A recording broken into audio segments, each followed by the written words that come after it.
As 14 से 25 साल और खासकर 12, 13 और 14 वो एज जब हम प्यूबर्टी में एंटर करते हैं। प्यूबर्टी यानी कि यौवन अवस्था।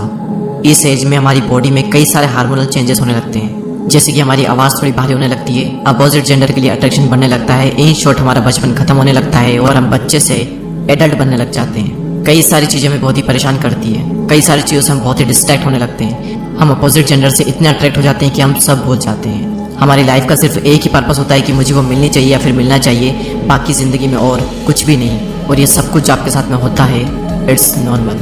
अच्छे लोगों का मन भटक जाता है तो फिर आप क्या चीज़ हो। लेकिन वो लाइफ लेसन आज मैं आपको देने वाला हूँ जो लगभग 2000 साल पहले चाणक्य ने चंद्रगुप्त को दिया था। और यकीन मानिए ये जो एडवाइस है ये आपकी ज़िंदगी बदल सकती है, हज़ारों लाखों लोगों की ज़िंदगी बचा सकती है और आपको एक महान इंसान बना सकती है ये एक एडवाइस। चंद्रगुप्त मौर्य एक बार एक लड़की से अट्रैक्ट होने लगते हैं। उनके मन में भी एक अजीब सी फीलिंग आने लगती है।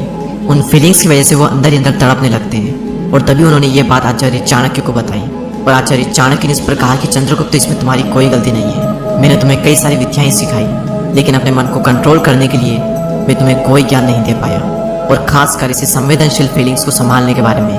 क्योंकि इस पूरे यूनिवर्स का और गणित का ज्ञान तो आपको किताबों में मिल जाएगा, लेकिन हमारे माइंड के अटैचमेंट से जो फीलिंग्स आ रही है उसे सिर्फ एक्सपीरियंस करके ही समझा जा सकता है। और तभी आचार्य चाणक्य कहते हैं कि मेरा ये मानना है कि बच्चे को 1 से 5 साल तक अपने दिल का टुकड़ा मानकर उसे बहुत प्यार करना चाहिए, और फिर अगले 5 साल उसे कड़े अनुशासन और डिसिप्लिन में रखना चाहिए, और जब वो 16 साल का हो जाए तब उसे अपना दोस्त बना लेना चाहिए। तो अब तुम मेरे दोस्त हो चंद्रगुप्त, और मैं तुम्हें अपने एक्सपीरियंस के दम पर तुम्हारे मन को इन फीलिंग्स और डिस्ट्रैक्शन से बचने का तरीका बता सकता हूँ। अभी तुम्हारे दिल में एक अलग ही पेन हो रहा होगा और अजीब सी फीलिंग्स हो रही होगी, ऐसी फीलिंग्स जो कि आज तक तुमको कभी नहीं हुई होगी। तुमको लग रहा होगा कि दुनिया में सिर्फ मुझे ही इतनी बड़ी फीलिंग्स और पेन हुआ है, लेकिन ये सिर्फ एक साधारण सा आकर्षण मात्र है। एक पुरुष का स्त्री के लिए आकर्षण, एक बॉय का गर्ल के लिए अट्रैक्शन।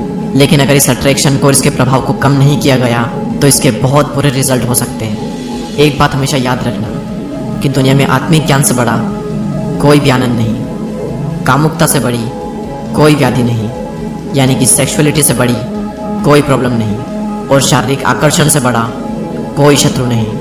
तभी चंद्रगुप्त आचार्य चाणक्य से पूछते हैं कि क्या एक मेल और फीमेल का मिलना कोई बुरी बात है। तभी चाणक्य ने कहा बिल्कुल भी नहीं। एक नॉर्मल इंसान के लिए ये बिल्कुल नॉर्मल है, लेकिन जिन्हें महान बनना है, जिन्होंने अपने लिए एक महान लक्ष्य निर्धारित किया है, उनके लिए ये बहुत ही घातक होगा। ये तुम्हें अंदर से खोखला कर देगा।